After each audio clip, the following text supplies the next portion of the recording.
So the overarching theme or way of thinking about not taking life personally that I'm going to follow and I would propose you think about is to remember that because life is so hard, because there is so much that's beyond our control and uncertain, we tend to create a strong, solid identity or sense of self or persona to cope with life.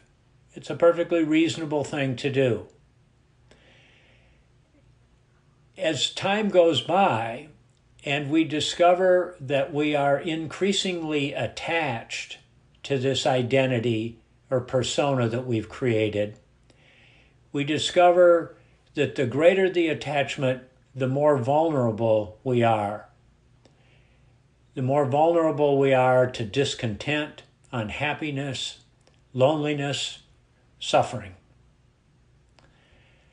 And we also discover, and this is what this gathering is so much about, is that when we work with awareness, self-regulation, and learning, these characteristics that are inherent in each of us, then we can change our relationship to our sense of self so that the ways that it's beneficial, this self, this persona is beneficial, can be at our disposal, and we're not so vulnerable to the downsides of it.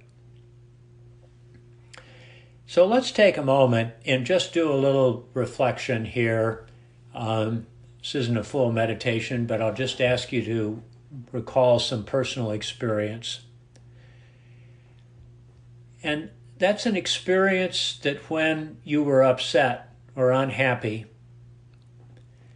maybe even a little bit annoyed, irritated, frustrated. A recent experience when you had these difficult emotions arising. What were the specifics of it? When did it happen? Where did it happen? Who was present? Who said what? What were you reading?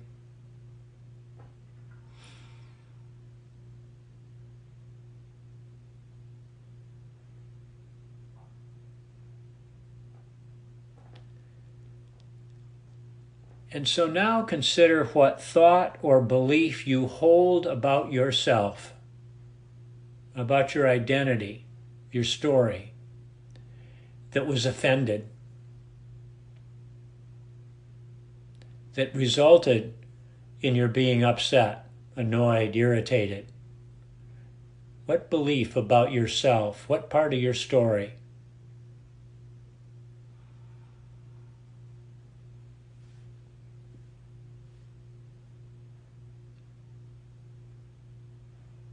And consider how strongly you hold that belief.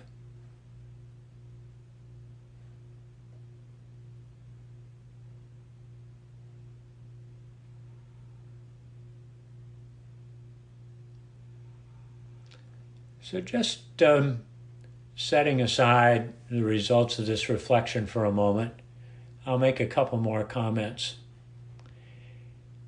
The story that we hold about ourselves, the values, beliefs, attitudes, skills, knowledge, experiences, all of these are ingredients of the story that we tell ourselves about us and that we tell others about ourselves. When I was in college, we had this phrase that we used to say to each other when we saw each other and hadn't maybe seen each other for a while. We'd say, "What's your story?" And it was, of course, a variation on "How are you?" But I always thought it was pretty telling that it had this, "What's your story?" Well, we've all got a story. And even though we're not aware of it all the time, even though we may not be aware that we're constantly telling our story, either to ourselves or others. We are. This is our identity. And interestingly, our stories, our identities arise out of causes and conditions. This is what mindfulness teaches us. What mindfulness calls causes and conditions are what we in this group have been referring to as the 4 conditions of being human that are beyond our control, and what happens next is up to us. So all these conditions, this combination of how we have evolved over time as human beings, our genetic makeup, our experiences when we were young, the cultures that we're part of, all of those things are what result in our story.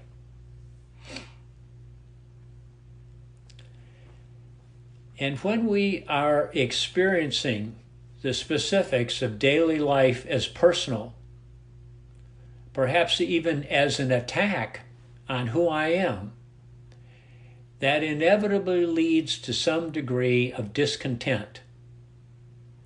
And the more attached we are to the story, the greater the discontent.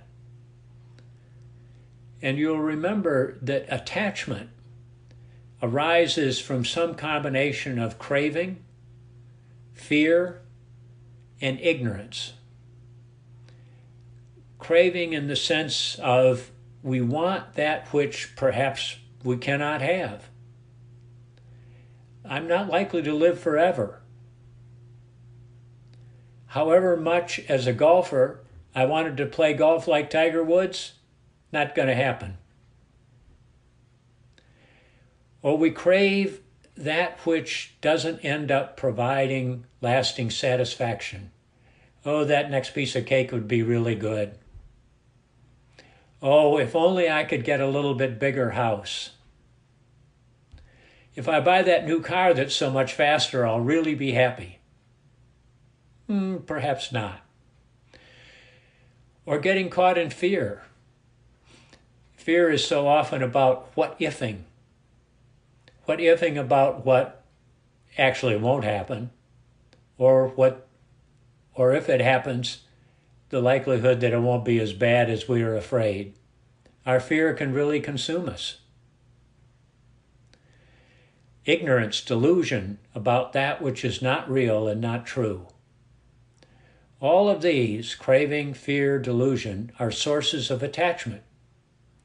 And so when we have a lot of craving or fear or delusion about our story, then we're especially attached to it, and even the slightest little attack, as we perceive it, on our story is going to lead to suffering and discontent. So let's do a little practice around this.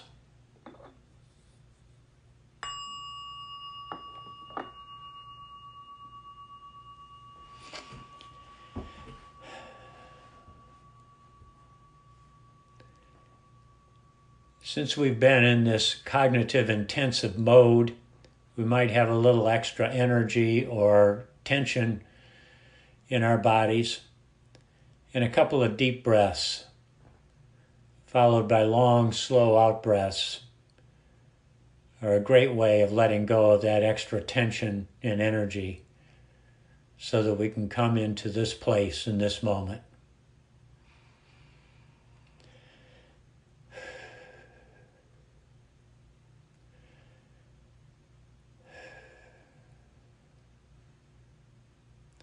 Just settling in to the surface you're sitting on.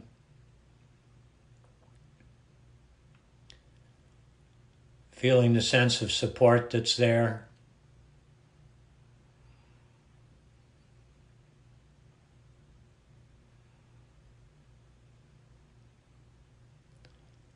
And softening.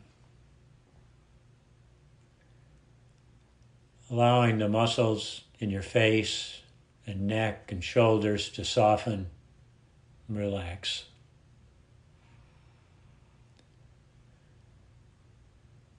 And turning to our breathing.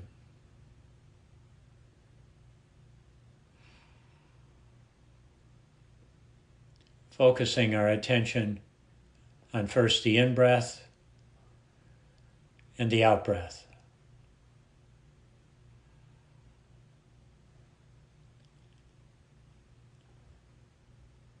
Noticing where breathing shows up in your body and concentrating attention there.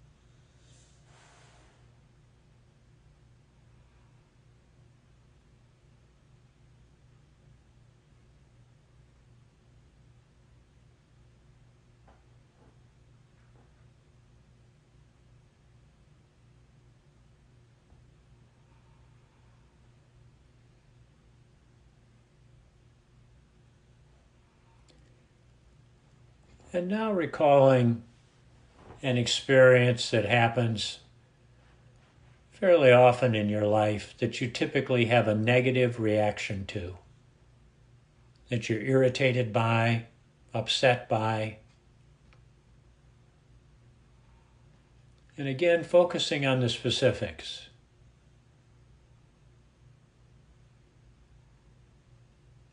When does this happen? Who's present? What's said?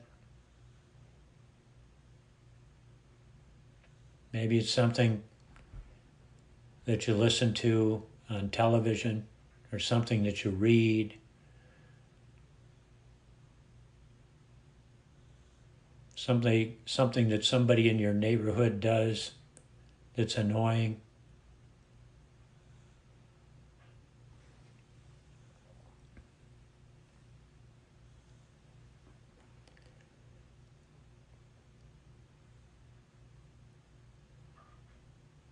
And now recognizing that this experience of being upset and annoyed is very likely an example of taking life personally. This persona that we have constructed to cope with life is being upset.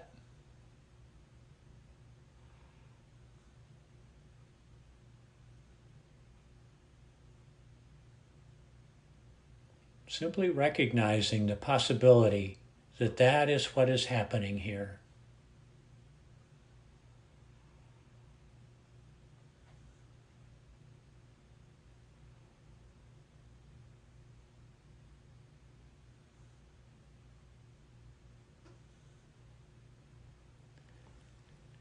And now acknowledging these feelings of your strong reactivity, of being upset. Acknowledging that they're present, that they're real, they're here. They've already happened.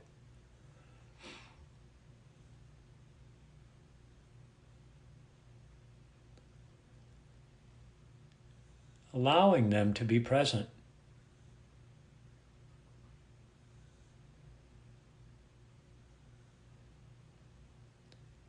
Fully accepting their presence, the reality of their presence.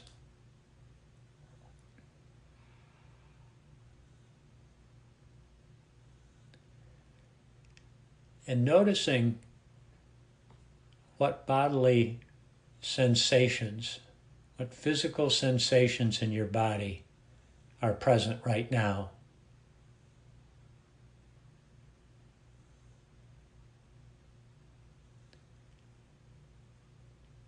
And concentrating your attention on one of those sensations.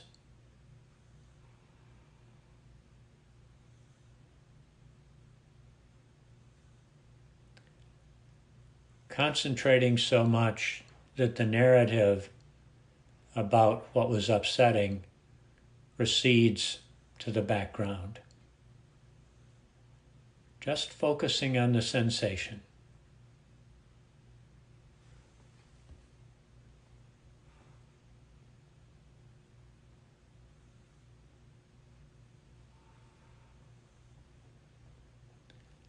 And perhaps there's a little sense of spaciousness now. And in this moment, in this space, you might inquire, what's underneath this strong reaction?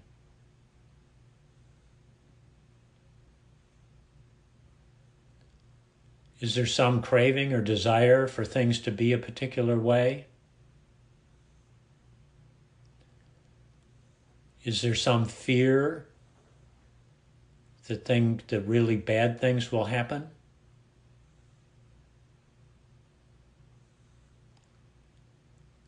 Is there some denial that this is actually happening?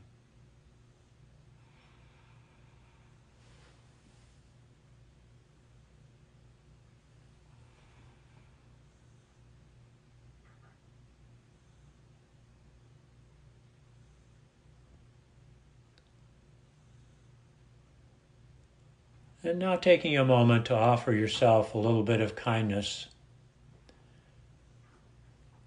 realizing that whatever strong reaction has been present and how it showed up in your body arises from the 4 conditions of being human that are beyond your control.